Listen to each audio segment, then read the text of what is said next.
Let's talk about bias tape. In Level 3, we used it to create a casing in our sleeve.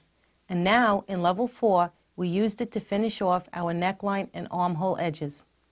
Bias tape got its name because it is made from strips of fabric cut on the bias. The bias of a piece of fabric is the diagonal. This is the part of the fabric that has the most ease and give. This ease is something we need when we are going around a curved edge such as an armhole and neckline. It worked very nicely, no puckering or wrinkling. If you just took strips of fabric cut on grain, you wouldn't get the smooth application that we did from bias strips. Now, bias tape also comes in single fold and double fold. Single fold is simply bias strips with raw edges pressed under. Double fold is single fold bias tape with raw edges pressed under and folded in half. Now, bias tape also comes in different widths, depending on the application and the finished look. You will choose what thickness you prefer. Now you know about single fold bias tape, let's talk about double fold bias tape. It can be used for a number of applications, such as trimming a quilt or maybe a polar fleece vest. It is applied a little differently. If you look closely at this bias tape, you will notice one edge sticks out a little bit more than the other, approximately 1/16 to 1/8 of an inch. It's very difficult to see this, but this bottom edge is sticking out approximately 1/8 of an inch more. The reason for this will become evident with the next sample. Working from the pretty side of your garment or craft project, place your tape with the wider side underneath and your garment's edge in the fold. Simply fold back and pin in place. Do this for the complete garment, remembering to fold under your end for a clean finish. Then, top stitch it in place, again from the edge. Now this time, with the bottom wider, you don't have to be concerned about not catching it underneath when you're stitching. The nice advantage to having that one edge stick out a little bit more than the top edge. Now, let's go down to do a corner and learn how to do one.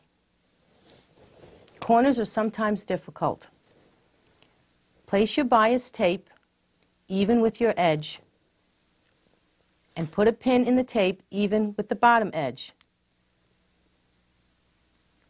Now, turn the tape along the hemline and have that pin even with the side. Fold up your hem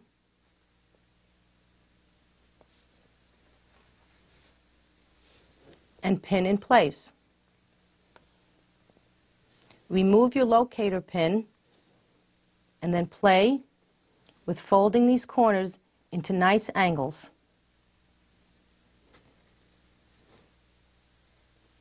And pinning in place.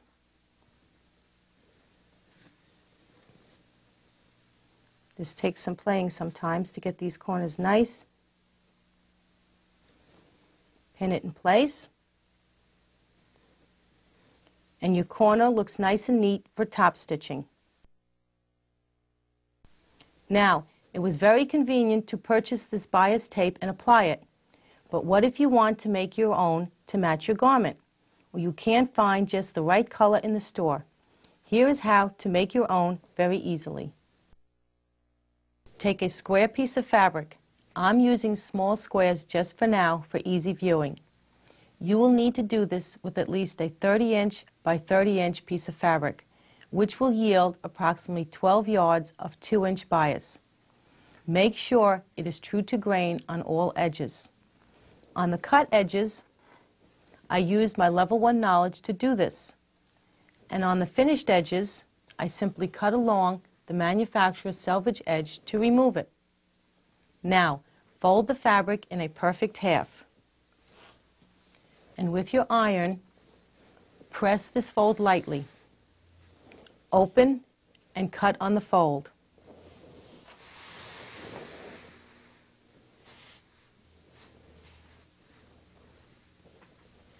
You just cut the square in half on the bias. Remember, the bias is the diagonal direction of the fabric. Now, on the right side of the fabric with chalk, mark the fabric sides like this: A, B, C, and D. Now, with right sides together, bring side B to side A.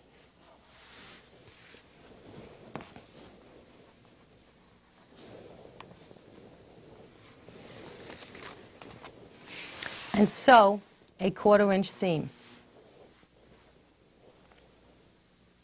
Now press the seam open.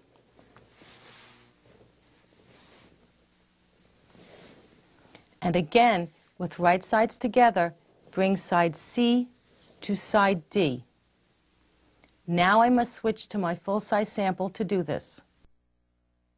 Okay, I have sides C and D together, but allow D to extend the number of inches that is going to be the same as the width of your strip. For single bias tape, cut your strips 2 times the desired finished binding width. For double bias tape, cut strips 4 times the desired finished binding width. For example, this 2-inch wide extension will give me a 1-inch finished binding.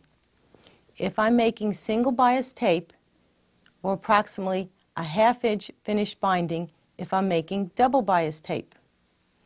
Okay, I have my ends extending 2 inches. In this sample, measuring from the seam allowance to the end of D.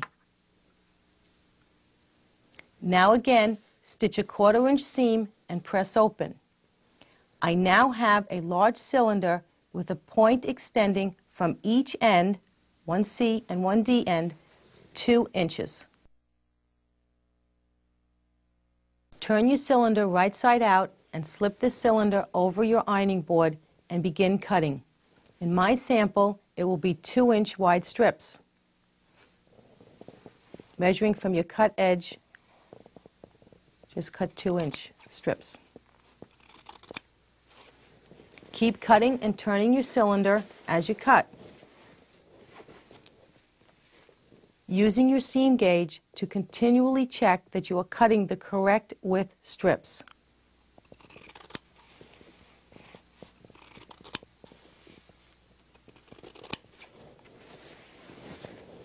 Keep doing this until your cylinder disappears. When you get to the end, you will have a nice long bias strip.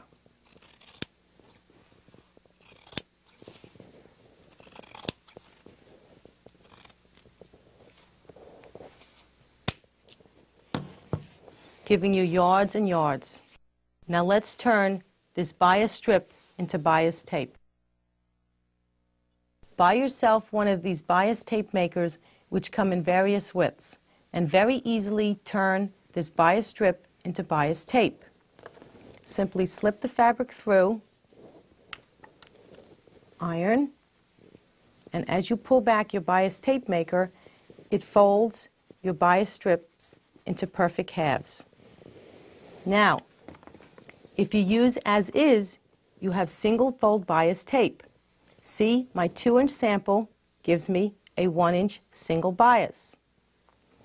If you want double fold, simply fold in half, a little less than a perfect half, and press.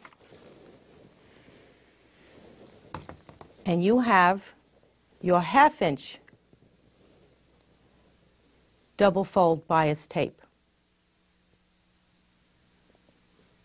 Wasn't that easy? I just love making bias tape to match my garment, and now you can make it too. Now that we know how to make bias strips and bias tape and why we need fabric cut on the bias at times, let's apply this knowledge to another application for bias strips: piping.